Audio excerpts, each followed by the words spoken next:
So there's a clip floating around on the internet featuring Ben Shapiro saying, maybe you don't deserve to live where you grew up. Some are upset at this. I say this is common sense. Let's talk about it. How's everybody doing? My name is Anthony Brian Logan, and today we got to talk about a controversial clip going viral all over the internet featuring Ben Shapiro saying, maybe, just maybe, you don't deserve to live where you grew up. If you cannot afford a place like New York City, for example, you might want to move around. Find somewhere else that's best suited for you and your interests. Find somewhere that has better education, employment, opportunity in general. Now, to me, this is just basic common sense because Americans have always done that. Human beings have always done that since the beginning of time. If you believe in evolution, okay, everybody started in Africa and then spread out. If you don't, it doesn't matter because we have physical evidence of people leaving one place and going to another. Not just the Europeans, but the Africans, the Asians, South Americans, everyone has always traveled to a new place for a better opportunity. But when Ben Shapiro says it, I guess somehow it's a problem. Some are going to say, well, they have Israel. They got their own homeland. Why can't we have ours? We'll talk about that a little bit later. But first, let's get to an actual clip here. And I'm going to play this clip in context because the clip that's floating around is kind of cut up. It's not showing the full thing. I want to show a more in context clip. And of course, I will link to this clip and everything else in the box. If you're on IG, Facebook, etc., visit the link in the bio, go to the corresponding article on the website. But without further ado, let's go ahead and roll it. Affordability is not like Beetlejuice, where if you just say it over and over, it suddenly arrives. You actually have to pursue policies that are likely to alleviate an affordability problem. But if your solution is always give me more power, and it does seem like that is the solution of the day from both sides, actually, then you're likely to just continue penduluming one side to the other. Because people don't want to learn the actual lesson, which is if you actually want affordability, then either you have to change policies or change locations. Now, the context is about Mom Donnie and all the promises. Okay, free this, free this. That's the context. Let's keep going. Those are really the only two things. And also, I think more broadly, it's not about affordability. We have trained an entire generation of people to believe that if their lives are not what they want them to be, it's the fault of systems, as opposed to decisions that are in their own control. And politicians absolutely have a stake in selling that. A lot of people in our industry have a stake in selling that. It makes people feel good about themselves and bad about the world. And the reality is, if you want a better life, you should feel better about the world and worse about yourself until you actually, go do the right things. Let's pause for a minute. Now, I agree with him, but there is a role of the government to play here because you have bad policies that can impact a nation negatively.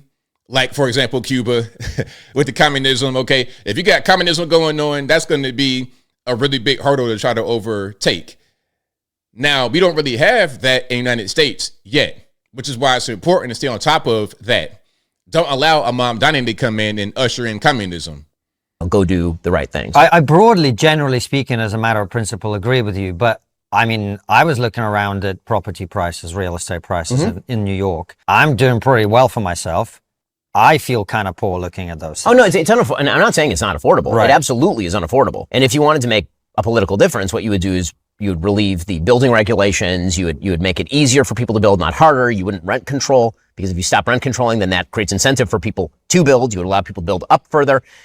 I mean, New York City, though, it's going to be expensive regardless. If you're looking at houses to buy in New York City, it's going to be a lot. You're talking about a place that has limited space, limited room for expansion, so it's going to be expensive. If you don't want to pay those kind of prices, go somewhere else, in my humble opinion. You can reduce it by eliminating a lot of the government overreach, a lot of the government intervention, but it's still going to be a lot of money. Yeah, you would get rid of many of the code regulations that are kind of antiquated. Like there are things you actually could do. And then if you're a young person and you can't afford to live here, then maybe you should not live here. I mean, that is a real thing. Yeah, I know that we've now grown up in a society that says that you deserve to live where you grew up. But the reality is that the history of America is almost literally the opposite of that. The history of America is you go to a place where there is opportunity. And if the opportunities are limited here and they're not changing, then you really should try to think about other places where you have better opportunities.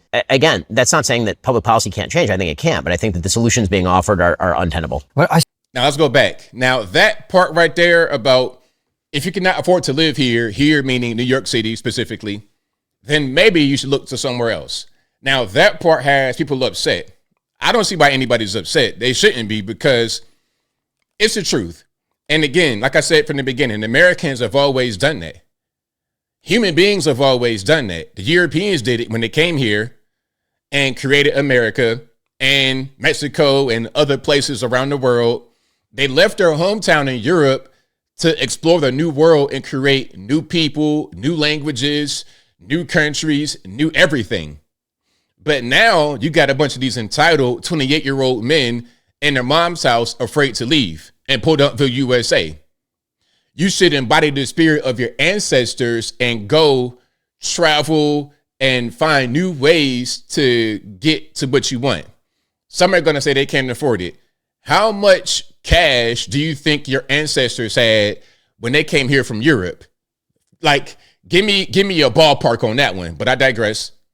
Change, I think it can, but I think that the solutions being offered are untenable. Well, I sort of see the problem with what you're saying is that really doesn't sound nearly as good as free stuff. Correct.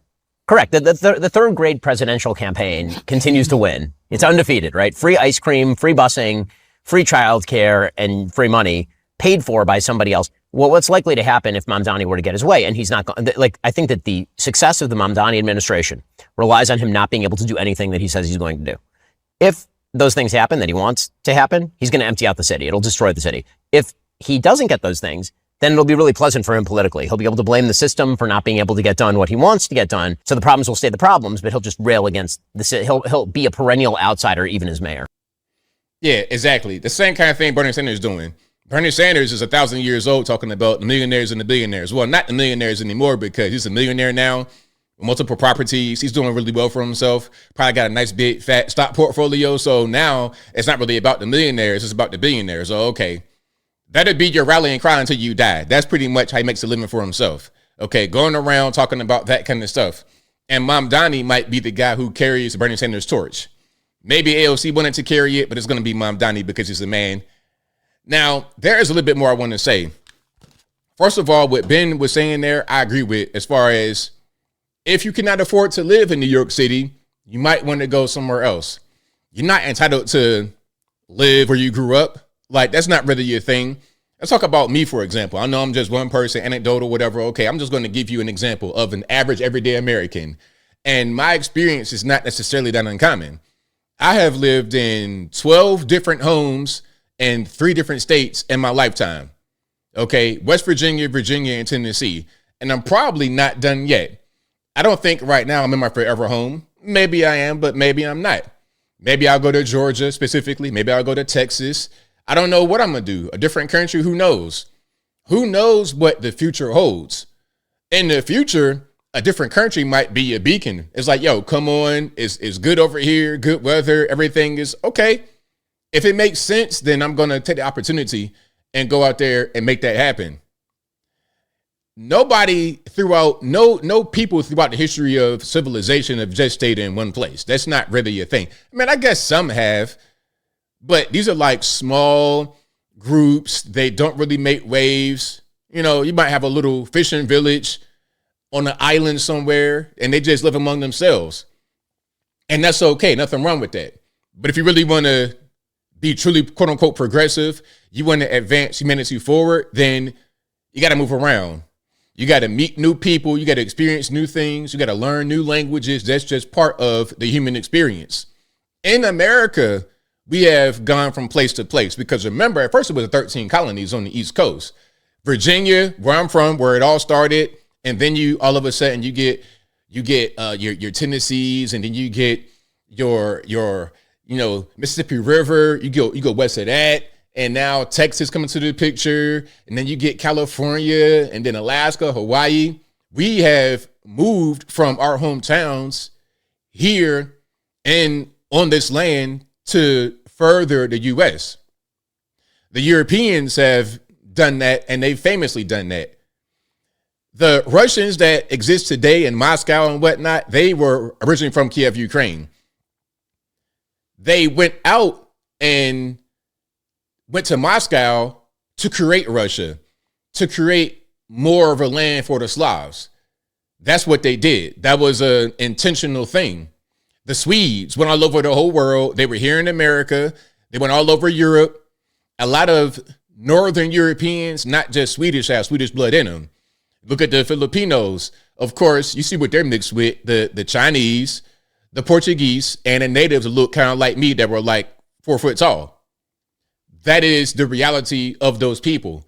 You've created new people, new languages, new everything all over the world. When I say you, I mean human beings, not just the whites, not just the blacks, but the Asians. Everybody has done that. Why do we think in 2025 we are beyond that? I don't understand, but I think I'll leave that right there for now. And what say you? What's your opinion about what Ben Shapiro said? Do you think that he's on point? He's off point? Whatever your thoughts are, let me know in the comments below. You guys know where I'm at. I think he's right on point. And I almost forgot one thing about this whole Israel thing. Oh, well, he has his own homeland in Israel, but we can't have ours. Israel, as it exists today, did not exist until 1948. And don't nobody say nothing about no historical, Abraham. I'm talking about the country that exists today did not exist until 1948. And when they created it, guess what happened? Jews moved from wherever they were at to go to Israel. People that were living in Brooklyn, New York went to Israel. People that were living in Moscow, Russia, Hungary, etc., they went to Israel, meaning they did not stay in their hometown, but they probably had been for the past few hundred years. They went to a new place. Okay, this is a story of humanity. That's the reality of it. But whatever your thoughts are, please let me know in the comments below. And that's all I got to say for this video. If you like what you heard, please comment, rate, share, and subscribe. Peace.